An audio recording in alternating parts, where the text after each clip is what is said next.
Dear student, एक बार फिर से आप लोग का आपका अपना चैनल लोटस ग्रुप ऑफिशियल में हार्दिक अभिनंदन और स्वागत है।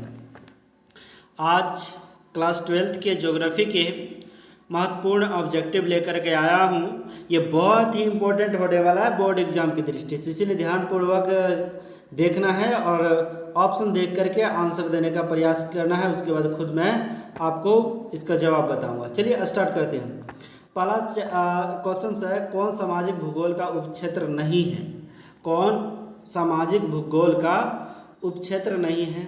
तो ऑप्शन नंबर ए है लिंग भूगोल है, सांस्कृतिक भूगोल है, सैन्य भूगोल है, बट कौन नहीं है उपक्षेत्र? तो ऑप्शन नंबर कौन आपका करेक्ट हो जाएगा? तो ऑप्शन नंबर डी आपका करेक्ट आंसर हो गया, चिकित्सा भूगोल। चिकित्सा भूगोल करेक्ट आंसर हो गया। ओके, अगला क्वेश्चन है कि मानव भूगोल के जनक किसे कहा जाता है? मानव भूगोल के जनक किसे कहा जाता है? तो ये हर कोई जानता है कि मानव भूगोल के जनक किसको कहा जाता है। तो आप एक बार में रख लीजिए इसको, ऑप्शन पढ़ने की जरूरत ही नहीं है। Right digital option number D भी इसका करेक्ट आंसर है। ठीक है, आगे बढ़ते हैं। तीसरा सवाल कहता है कि मानव भूगोल क्रियाशील मानव और अस्थायी पृथ्वी के परिवर्तनशील संबंधों का अध्ययन है। ये कथन किसके द्वारा लिखा गया है, अर्थात यह किसने कहा है? तो सिंपल सी बात, ये जो लिखा है स्टेटमेंट, ये कुमारी सैंपल के द्वारा लिखा गया। किसके द्वारा लिखा गया है? तो ये है कुमारी सैंपल। एलन सैंपल है जो कि ये कुमारी सैंपल जो है ये स्टेटमेंट को लिखती है। कहती है कि मानव भूगोल जो है क्रियाशील मानव और अस्थायी पृथ्वी के परिवर्तनशील संबंधों का अध्ययन है। ये मानव भूगोल की परिभाषा और किसने दिया है? कुमारी सैंपल ने दिया। अगला सवाल है, निम्नलिखित में कौन विद्वान मानव भूगोल से संबंधित नहीं है? सैंपल है, कौन नहीं है? तो आपको अगर सैंपल है, रेड जेल भी है, हाँ, बर्ट्रैंड रसल, ये है कि जो आपके इससे जुड़ा हुआ नहीं। तो ऑप्शन नंबर सी आपका क्या हो जाएगा? करेक्ट आंसर हो गया, बर्ट्रैंड रसल। ओके, अगला सवाल है, संभववाद अवधारणा में किस घटक को महत्वपूर्ण माना गया है? किस घटक को महत्वपूर्ण माना गया है? तो प्राकृतिक घटक माना गया है, मानवीय घटक इसको भी माना गया है। ऑप्शन नंबर सी है दोनों। तो आपका करेक्ट कौन सा आंसर होगा? ए बी दोनों करेक्ट है, तो इसीलिए ऑप्शन नंबर सी आपका सही जवाब होगा, क्योंकि ए और बी दोनों है। ठीक है, अगला सवाल बढ़ते हैं आगे। अगला सवाल है क्वेश्चन नंबर 6। क्या कहता है? क्वेश्चन नंबर 6 है, नव निश्चयवाद से संबंधित कौन है? मतलब नव निश्चयवाद के जो जनक कह दीजिए, संबंधित कह दीजिए, वो कौन है नव निश्चयवाद के से संबंधित? तो याद रखिए ये कौन है? टेलर है। कौन है? ये टेलर। ऑप्शन नंबर डी आपका सही जवाब। कौन है? ऑप्शन नंबर डी आपका करेक्ट आंसर है। वो कौन है? टेलर है। ठीक है, आगे बढ़ते हैं। क्वेश्चन नंबर 7, निम्नलिखित में से कौन सा एक भौगोलिक सूचना का स्रोत नहीं है? भौगोलिक सूचना का स्रोत नहीं है, तो याद रखिए प्राचीन महाकाव्य है। कौन? ऑप्शन नंबर डी हो जाएगा, प्राचीन महाकाव्य। ओके, अगला सवाल का है, निम्नलिखित कथनों में से कौन सा कथन भूगोल का वर्णन नहीं करता है? तो पहला क्वेश्चन से है, कौन? समकलनात्मक अनुशासन, यही तो है जो कि आपका भूगोल का वर्णन नहीं करता। तो ऑप्शन नंबर ए ही आपका करेक्ट आंसर है। ठीक है, अगला सवाल है कि प्रकृति और मानव के बीच पारस्परिक जो क्रिया है उसका सबसे महत्वपूर्ण कारक कौन है? कारक कौन है? याद रखिए ये है बुद्धिमत्ता नहीं, ये टेक्नोलॉजी, तकनीक, ये तकनीक आपका करेक्ट आंसर है। ऑप्शन नंबर बी आपका करेक्ट आंसर है। कौन? ये तकनीक है, तकनीक इसको कहेंगे हिंदी में। ठीक है, ओके, कोई नहीं। अगला सवाल, निम्नलिखित में से कौन मानव भूगोल मतलब मानव की मूल आवश्यकता से संबंधित है। आप हर कोई जानते हैं रोटी कपड़ा मकान मानव के लिए महत्वपूर्ण है। अब तो क्या कहते हैं शिक्षा स्वास्थ्य भी जोड़ दिया गया है। तो ऑप्शन में क्या परिवहन, ऑप्शन नंबर क्या है परिवहन। तो मूलभूत आवश्यकता में परिवहन नहीं आता। कृषि भोजन के लिए जरूरी है, आवास तो है ही, वस्त्र तो है ही। तो आपका कौन सा होगा option number A correct answer. यही नहीं है मानव की मूलभूत आवश्यकता, ठीक है परिवहन। कोई बात नहीं, ये होगा तो होगा, नहीं होगा तो नहीं होगा, कोई बात नहीं। अगला सवाल क्वेश्चन नंबर 11 कहता है, 11 नहीं अगला चैप्टर से, चैप्टर वाइज चूंकि मैं इसे डिवाइड करने का प्रयास कर रहा हूँ। अगला है कि विश्व जनसंख्या से बहुत ही महत्वपूर्ण जो सवाल है उसी को मैं लिया हूँ, सारे क्वेश्चन को नहीं लिया हूँ। एग्जाम के दृष्टि से बहुत महत्वपूर्ण है, इसे सबको ध्यानपूर्वक देखना है और इसको याद भी रखना है। अगर एक बार में समझ में ना आए तो वीडियो 2 बार देखें 3 बार देखें, लेकिन इसको भूलिए मत। ओके, अगला सवाल है निम्नलिखित में से भारत के पुरुष प्रवास का प्रमुख कारण कौन है। तो याद रखिए पुरुष, महिला के लिए तो विवाह हो जाएगा, महिला और पुरुष दोनों के लिए शिक्षा हो जाएगा, ये कोनो बड़ी बात नहीं है। लेकिन काम और रोजगार यही एक मुद्दा है जिसके कारण पुरुष जो है हर हाल में घर से बाहर जाता है, काम और रोजगार। आप जानते हैं हम लोग तो बिहारी हैं, बिहार की स्थिति क्या है आप जानते हैं कि हर एक राज्य में आपको भारत का कोना कोना जाइए, अगर वहाँ पे बिहारी ना मिला तो बेकार है। तो कहते हैं बेरोजगार ही है, क्योंकि पेट के खातिर सबको कहीं ना कहीं जाना ही पड़ता है, इसीलिए काम और रोजगार है जो कि प्रवास का पुरुष का प्रवास का मेन कारण है। ओके, ऑप्शन नंबर हो गया सी आपका करेक्ट आंसर। आगे बढ़िए, दूसरा कहता है निम्नलिखित में से कौन सा क्षेत्र सघन जनसंख्या वाला है। तो आपको ये चैप्टर पढ़ाए थे ही, तो उसमें आपने देखा था दक्षिण पूर्व एशिया, कौन सा है वो दक्षिण पूर्व एशिया। आपका ऑप्शन नंबर ए आपका क्या हो गया करेक्ट आंसर हो गया। कौन हो गया ऑप्शन नंबर ए दक्षिण पूर्व एशिया। ओके, अगला सवाल जनसंख्या वृद्धि दर सर्वाधिक है। तो जहाँ पे सबसे ज़्यादा जनसंख्या वृद्धि कहाँ पे हो रहा है, जो बर्थ रेट है वो सबसे ज़्यादा कहाँ अफ्रीका में है। कहाँ है अफ्रीका में। ऑप्शन नंबर ए आपका करेक्ट आंसर हो गया। ओके, उच्च जनसंख्या वृद्धि वाला देश कौन है।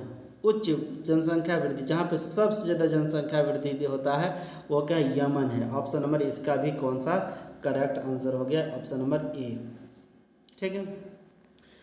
जनसंख्या वितरण को प्रभावित करने वाले कारकों में सबसे महत्वपूर्ण कारक कौन सा है। जनसंख्या वितरण को प्रभावित करने वाले सबसे महत्वपूर्ण कारकों में से कौन सा है। तो सबसे महत्वपूर्ण कारक है स्थलाकृति। कौन सा है ऑप्शन नंबर ए आपका कौन हो गया स्थलाकृति। स्थल ही कोई ऐसा है जो कि जनसंख्या वितरण को सबसे ज़्यादा प्रभावित करता है। ऑटोमेटिक है, लोग ऐसे जगह पे रहना पसंद करेगा जहाँ पे उसकी हर एक सुख सुविधा उपलब्ध हो। यही कारण है कि आप जानते हैं कि धरातल क्षेत्र जो है, जो प्लेन और सरफेस होता है, वहाँ पे लोग अधिकतर रहना पसंद करते हैं। तो ऑप्शन नंबर ए आपका करेक्ट आंसर था। आगे बढ़ते हैं, सवाल कहता है किस वर्ष विश्व की मानव जनसंख्या 6 अरब हुई थी। तो ये याद रखिए 1999 भारत की जनसंख्या कितना 6 अरब हो गई थी। Option number D correct answer. Okay, निम्नलिखित में किस देश की जनसंख्या बढ़ने के बदले घटती है। मतलब कि ये निगेटिव है, नकारात्मक हो माइनस में हो जाती है, वो कौन सा देश है। तो ये कह दीजिए ये कौन सा देश है। तो ये आपका लाटविया देश है, जनसंख्या बढ़ती नहीं बल्कि घटती है। तो ऑप्शन नंबर सी आपका करेक्ट आंसर हो गया। ओके, निम्नलिखित में किस देश की जनसंख्या सबसे अधिक है। सबसे अधिक किस देश की जनसंख्या सबसे अधिक है। तो आप जानते हैं संयुक्त राज्य अमेरिका। संयुक्त राज्य अमेरिका है जहाँ पर जनसंख्या क्या है सबसे अधिक है। याद रखिए संयुक्त राज्य अमेरिका में पूरा याद रखिए संयुक्त है, ये यूनियन टेरिटरी यूनियन है और यूनियन होने की वजह से क्या है यहाँ पे जितने छोटे छोटे देशों का कुल लगभग 50 देशों का एक समूह है, तो इसको संयुक्त राज्य अमेरिका कहते हैं। सिर्फ भारत का अगर देख लिया जाए तो वो अलग चीज़ है, लेकिन वहाँ अमेरिका, संयुक्त राज्य अमेरिका में एक नहीं छोटे छोटे कितने 50 देश के समूह हैं, इसीलिए ये आपका कौन सा हो जा रहा है, ऑप्शन नंबर एक ये कौन, संयुक्त राज्य अमेरिका। ओके, आगे बढ़ते हैं।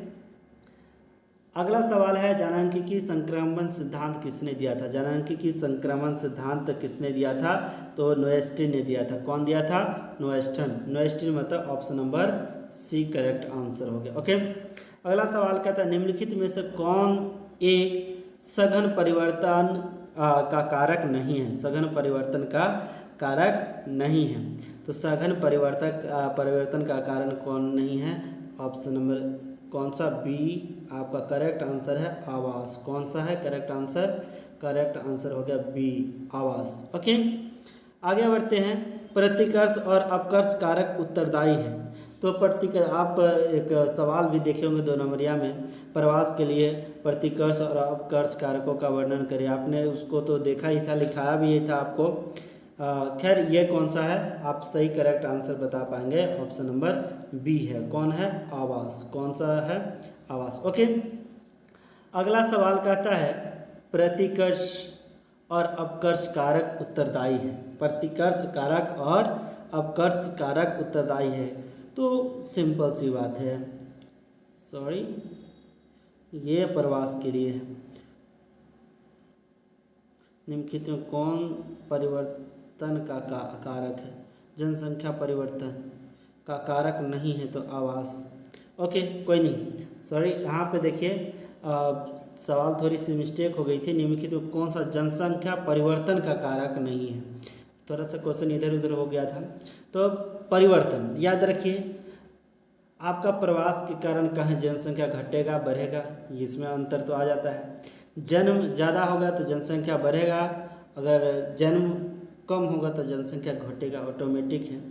मृत्यु दर, अगर मृत्यु ज़्यादा हो गया तो जनसंख्या घटेगा, मृत्यु कम हो गया तो जनसंख्या बढ़ेगा।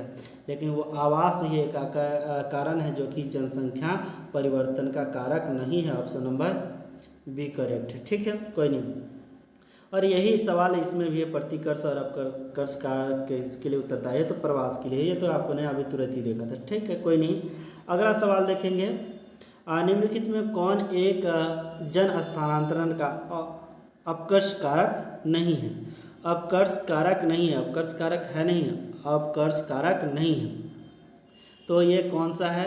तो रहन सहन की निम्न दशा है। Option number A, option number A कौन? रहन सहन की निम्न दशा है। ठीक है, अगला सवाल देखिए, सऊदी अरब में किस दिशा के क्षेत्र में सबसे घनी आबादी प्राचीन काल से ही है? तो कहते हैं सऊदी अरब में कौन सा वो क्षेत्र है जहाँ पे बहुत ही घनी आबादी आज से नहीं बहुत पहले से ही है? तो याद रखिए ये कौन सा क्षेत्र है? तो ये पश्चिमी भाग है। कौन सा? पश्चिमी क्षेत्र। कौन सा क्षेत्र है? पश्चिमी क्षेत्र है। ऑप्शन नंबर कौन सा हो जाएगा? ये ऑप्शन नंबर इसका बी हो जाएगा, पश्चिमी क्षेत्र। ओके, कोई नहीं, आगे बढ़ते हैं।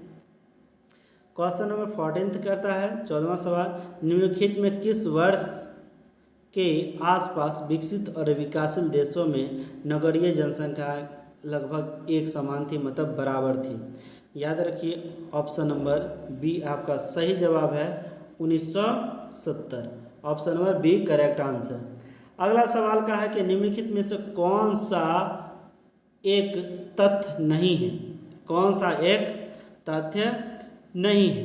तो ऑप्शन नंबर डी हो जाएगा, जननांगीय संक्रमण की प्रथम अवस्था में जनसंख्या वृद्धि उच्च होती है। तो ऑप्शन नंबर डी आपका करेक्ट आंसर हो गया। ठीक है, अगला सवाल क्वेश्चन नंबर 16 होगा इस चैप्टर का, कि निम्नलिखित में से कौन सा एक विरल जनसंख्या वाला क्षेत्र नहीं है? विरल जनसंख्या वाला क्षेत्र नहीं है, तो याद रखिए ऑप्शन नंबर ध्रुवीय प्रदेश। विरल जनसंख्या वाला क्षेत्र ध्रुवीय प्रदेश भी होता है, भूमध्य रेखीय प्रदेश ये भी होता है, दक्षिण पूर्वी एशिया। तो यही आपका सही करेक्ट आंसर है, ऑप्शन नंबर सी। ओके, आगे बढ़ते हैं। अगला चैप्टर है जनसंख्या संगठन। जनसंख्या संगठन से आपकी सवाल होगी। पहला सवाल है कि निम्नलिखित में कौन जनसंख्या संगठन का अंग नहीं है। मतलब जनसंख्या संगठन का अंग पार्ट जो भाग है वो कौन सा नहीं है। तो याद रखिए ऑप्शन नंबर ए सही है, जनसंख्या का घनत्व। ऑप्शन नंबर ए करेक्ट है, जनसंख्या का घनत्व। अगला सवाल है निम्नलिखित में से किस क्षेत्र में ग्रामीण जनसंख्या का प्रतिशत सबसे कम है।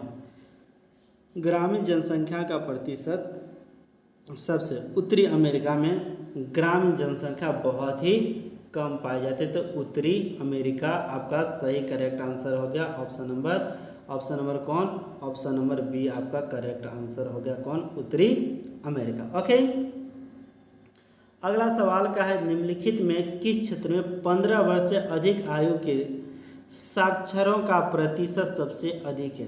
15 उम्र से अधिक आयु के साक्षरों का प्रतिशत कम है।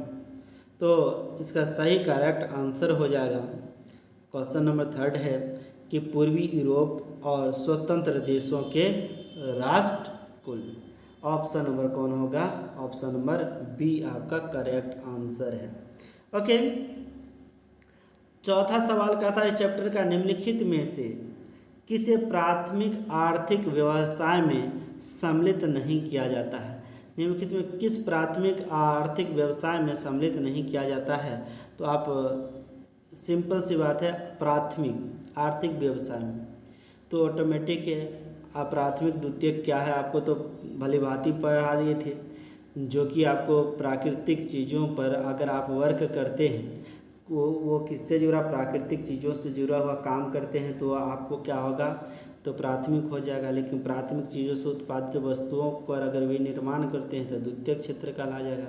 तो उत्पवन, मत्स्य पालन, भंडारण, आखेट सब तो है, लेकिन option number C correct answer होगा, क्योंकि यही वो क्षेत्र है जहाँ पे प्राथमिक क्षेत्र का या आर्थिक व्यवसाय नहीं है, भंडारण। ओके, निम्नलिखित में से किसे संयुक्त अरब अमीरात के लिंग अनुपात को निम्न किया है। तो कौन सा चीज़ है जो कि संयुक्त अरब अमीरात के लिंगानुपात को बहुत ही कम किया है। तो वो कौन सा चीज़ है, तो आप समझिए ऑप्शन नंबर ए पुरुष कार्यशील जनसंख्या का चयनित आवास, यही आपका करेक्ट आंसर है। आगे बढ़ने की जरूरत नहीं है, option number A correct answer. अब है ह्यूमन डेवलपमेंट से देखेंगे, मानव विकास से क्वेश्चन आंसर देखेंगे। वो क्या है, मानव विकास सूचकांक में विश्व के निम्नलिखित देशों में से किसकी कोटि उच्चतम है। कौन सा देश है जहाँ पे कैटेगरी उसका हाई कैटेगरी का है, मतलब हाई कैटेगरी की है। तो वो ऑप्शन आपका कौन हो जाएगा, ए नॉर्वे। तो नॉर्वे एक ऐसा देश है जहाँ पे HDI में बहुत आगे है, नॉर्वे देश डेवलप है। ठीक है, कोई नहीं, आगे बढ़ेंगे। डॉक्टर महबूब उल हक मूल निवासी कहाँ के थे। तो आप सब जानते हैं कि ये पाकिस्तान के निवासी थे। महबूब उल हक कहाँ के रहने वाले लोग थे, पाकिस्तान के। ओके, निम्नलिखित में से कौन मानव विकास का स्तंभ है। मानव विकास का स्तंभ, तो मानव विकास का स्तंभ कौन है, क्षमता है, सतत पोषणीयता ये भी है, उत्पादकता ये भी है, मतलब तीनों है। ऑप्शन नंबर डी में है उपयुक्त सभी, तो ऑप्शन नंबर डी आपका करेक्ट आंसर। ओके, इनमें कौन एक मध्यकालीन नगर है। मध्यकालीन नगर कौन है, मध्यकालीन नगर आगरा, पटना, चंडीगढ़ और सूरत। तो आप सब कर जानते हैं कौन है, आगरा। आगरा मध्यकालीन नगर है, Agra. Option number A correct answer. Okay, आगे लेकर के चलते हैं। क्वेश्चन नंबर 5 कहता है मानव विकास सूचकांक। मानव विकास सूचकांक 2005 के संदर्भ में विश्व के देशों में भारत की निम्नलिखित में से कौन सी कोटि थी। तो किस जगह पे था, सबसे बड़ी बात है कि याद रखिए 2005 में ह्यूमन डेवलपमेंट इंडेक्स जब जारी किया था, भारत की रैंक क्या था, तो 127। याद रखिए 127। अभी कोई खास ज़्यादा सुधार नहीं आया है, भारत की स्थिति अभी भी वही डमाडोल ही है। पता नहीं कब भारत आगे बढ़ेगा। चलिए कोई नहीं, अगला सवाल देखते हैं। विकासशील देशों की जनसंख्या के सामाजिक ढांचे के विकास एवं आवश्यकताओं की पूर्ति में कौन से प्रकार संसाधन सहायक है? तो याद रखिए, ये कौन सा संसाधन सहायक है? तो प्राकृतिक संसाधन। प्राकृतिक ही संसाधन है जो आपके डेवलप के लिए बहुत ही आवश्यक होती हैं। तो ऑप्शन नंबर सी आपका क्या हो जाएगा? करेक्ट आंसर हो जाएगा। ठीक है, आगे बढ़ते हैं। निम्नलिखित में से कौन सा देश विकासशील है? विकासशील याद रखिए, जापान है आपका डेवलप्ड कंट्री हो गया, Japan develop, France develop country हो गया। ऑस्ट्रेलिया भी क्या डेवलप ही है? तो एक नाइजीरिया ही है जो विकासशील है, प्रोग्रेस कर रहा है ये भी। निम्नलिखित में कौन मानव विकास के मूलभूत क्षेत्र है? मानव विकास के मूलभूत क्षेत्र कौन सा है? स्वास्थ्य जरूरी है, संसाधन बी कौन सा हो गया? संसाधन। अब ये भी देखिए मूलभूत क्षेत्र है, मूलभूत क्षेत्र नहीं है, संसाधन नहीं है, सबसे इम्पोर्टेंट है वो कौन सा है? तो याद रखिए, एक मिनट, स्वास्थ्य भी है, संसाधन है, शिक्षा है, ये ऑप्शन नंबर सी करेक्ट होगा। और वो कौन सा? ऑप्शन नंबर डी करेक्ट होगा, उपयुक्त सभी। निम्नलिखित में कौन मानव विकास का स्तंभ नहीं है? ठीक उसका उल्टा। तो मानव विकास का स्तंभ तो उसमें आपने देखा कि तीन गो था, तो इसमें कौन नहीं होगा? तो ऑटोमेटिक आप कह सकते हैं समता होगा, समानता होगा, उत्पादकता होगा। बस एक ही जनसंख्या है जो कि आपका स्तंभ नहीं है। भैया जनसंख्या जितना कम को रखोगे उतना ही आपकी विकास तेजी से होगी। ठीक है, अगला का सवाल देखेंगे, क्वेश्चन नंबर 10। 2005 की रिपोर्ट के अनुसार विश्व के कितने देश हैं? विश्व के कितने देशों में मानव विकास का स्तर, मतलब जो HDI कहते हैं, ह्यूमन डेवलप इंडेक्स 0.8 है या फिर 0.8 से ज़्यादा है, मतलब विकसित देशों की श्रेणी में है? ये कौन कितने देश हैं 2005 की रिपोर्ट के अनुसार? तो इसका सही जवाब हो जाएगा 57 कंट्री। 2005 में जो था वो क्या था? वो डेवलप था। Option number C. Option number कौन हो गया correct answer? Option number C आपका करेक्ट आंसर हो गया। ओके, आगे बढ़ते हैं। निम्नलिखित में कौन सा देश उच्च मानव विकास वाला नहीं है? तो उच्च मानव विकास वाला वो कौन सा देश है जो नहीं है उच्च मानव विकास वाला? तो एक ही अभी तो कुछ ही देर पहले देखे थे, तो याद रखिए वो आप समझ ही गए होंगे। वो कौन है? मिस्र है, जहाँ पे हाई ह्यूमन डेवलपमेंट इंडेक्स नहीं है, ह्यूमन डेवलपमेंट वहाँ पे लो है। वो कौन है? मिस्र है। कौन सा? Option number D correct answer हो गया। कौन? मिस्र। ओके,